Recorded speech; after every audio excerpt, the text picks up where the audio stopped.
We often think emotional pain comes from others, what they've said, what they've done. But Carl Jung, the father of analytical psychology, pointed us to something far more confronting and far more liberating, that our greatest suffering often comes not from what happens to us, but from what we continue to allow.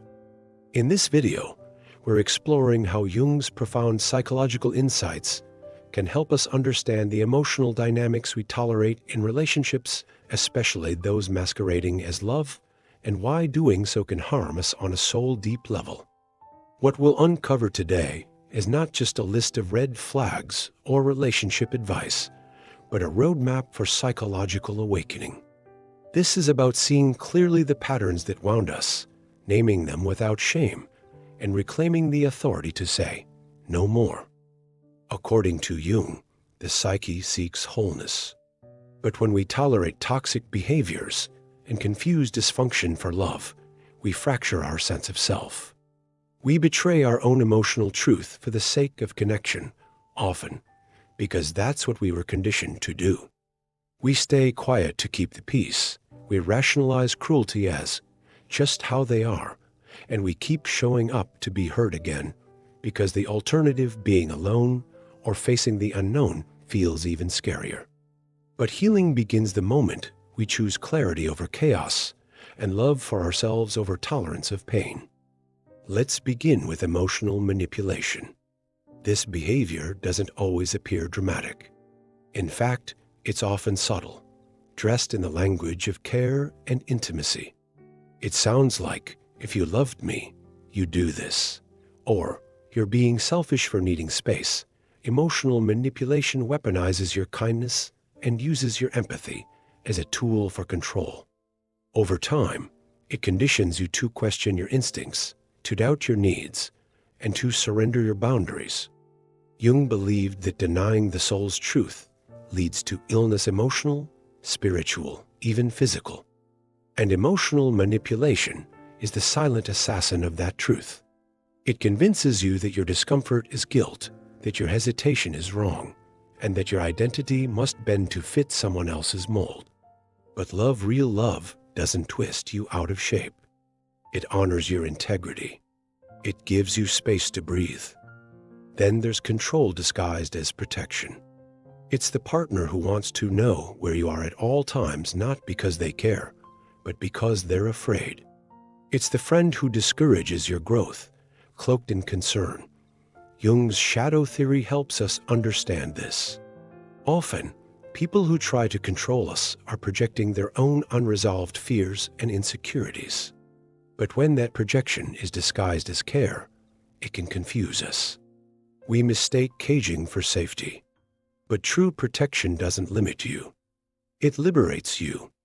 The kind of love that insists you remain small is not love at all, it's fear playing dress up. And it's a fear that must be named, so it can be put down. Gaslighting, perhaps the most psychologically corrosive of all these behaviors, is an outright assault on your inner compass. It's when someone denies your reality, your feelings, your memory so thoroughly and so repeatedly that you begin to wonder if you can trust yourself at all. Gaslighting turns you against yourself. It tells you you're too sensitive, you're imagining things that never happened, and slowly, your ability to discern truth from fiction erodes. Jung taught that the psyche depends on integration of experience, of emotion, of shadow. But gaslighting fractures the psyche. It splits you from your own knowing. And in that disorientation, you become easier to control.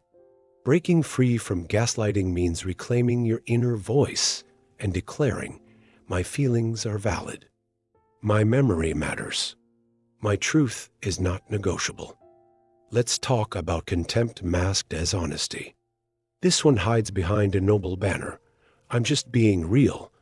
I tell it like it is, but what it often really means is, I will say what I want, however I want, and call it honesty to avoid accountability. True honesty is rooted in compassion. It is meant to connect, not crush.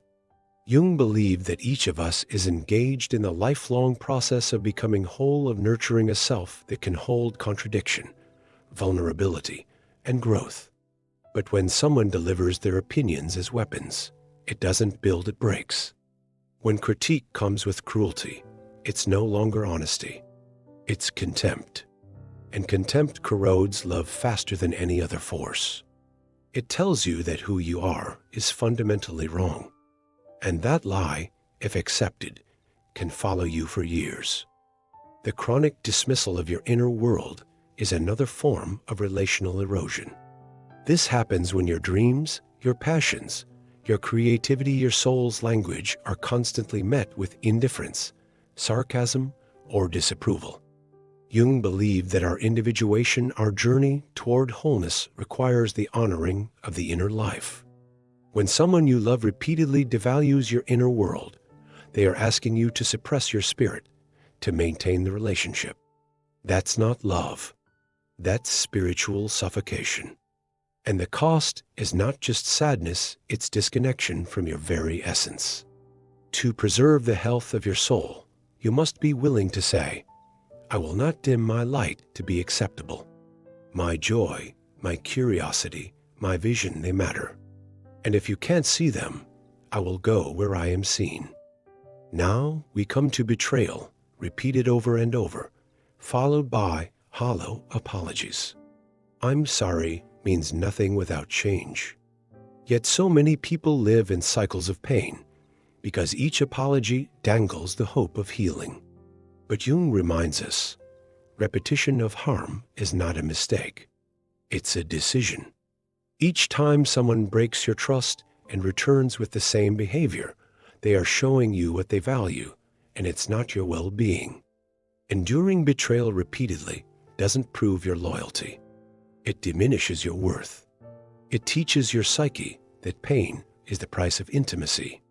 But real love doesn't require sacrifice of the self. It requires mutual respect and accountability. Another disguised dysfunction is selfishness presented as independence. It's when a partner avoids emotional responsibility by saying, I need my space, while consistently neglecting your needs. It's when independence becomes a wall instead of a boundary. Jung's understanding of healthy individuality was never about isolation, it was about interdependence. We are not meant to disappear into others, but we are also not meant to wall ourselves off to avoid vulnerability. When someone uses the language of autonomy to justify emotional detachment or neglect, they are not practicing self-awareness, they are avoiding connection. And connection is the heart of love. Let's talk about sarcasm as a weapon. It sounds harmless. It gets a laugh. But sarcasm, when used habitually and with passive aggression, is not humor. It is veiled hostility. It's resentment in disguise. It's a safe way to say something cruel and hide behind the shield of, I was joking. Jung taught that unspoken emotions will always find a way out, usually through projection. And sarcasm is often the medium through which unspoken anger leaks. Over time, it normalizes disrespect. It leaves the other person questioning whether they're overreacting, whether they should just lighten up, but humor should uplift, not diminish. And sarcasm, when used as a form of control, should not be tolerated. Finally, there is emotional withdrawal used as punishment. This is when someone gives you the silent treatment, withdraws affection, or disappears emotionally in moments of conflict, not to reflect or heal, but to control. This behavior is a regression into the emotional shadow. It is an abandonment masquerading as conflict resolution. Jung saw this kind of withdrawal as a symptom of deep immaturity, a refusal to engage with one's own emotions or the emotions of another. But love does not vanish when things get hard. Love stays. Love communicates. Love leans in. When silence is used as a weapon, it creates fear and insecurity, not healing. And you deserve better. Carl Jung's ultimate message was this: healing begins in awareness. The unconscious must be made conscious, or it will rule your life, and you will call it fate. When we begin to name the behaviors we've been tolerating, not out of weakness, but out of confusion, fear, or trauma, we take the first step out of suffering and into empowerment. This isn't about blame. It's about awakening. It's about seeing clearly where we've betrayed ourselves and where we can choose to stop. Your soul does not want a perfect relationship. It wants freedom. It wants truth. It wants to breathe. So if you recognize these patterns in your life, know this: you are not broken for having tolerated them. You are simply ready now to see, to heal, and to choose differently. You do not have to make excuses for harm or call pain love. You are allowed to want more. In fact, you are made for more. Choose clarity over chaos. Choose truth over tolerance. And above all, choose yourself. That's not selfish, that's sacred. So as we close, remember this: healing doesn't happen all at once. It happens in moments, small, quiet moments, when you choose truth over denial, boundaries over tolerance, self-respect over silence. Carl Jung taught us that the journey to wholeness requires facing what we'd rather ignore, including the painful things we've allowed in the name of love. But awakening is not about regret, it's about reclaiming your voice, your vision, your vitality. If this message spoke to something deep in you, know that it's not a coincidence. You're remembering who you are beneath the roles, the stories, and the pain.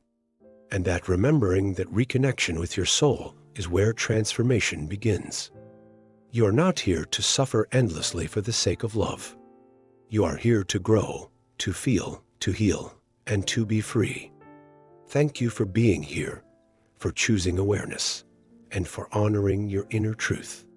If you found value in this video, consider sharing it with someone who might need these words.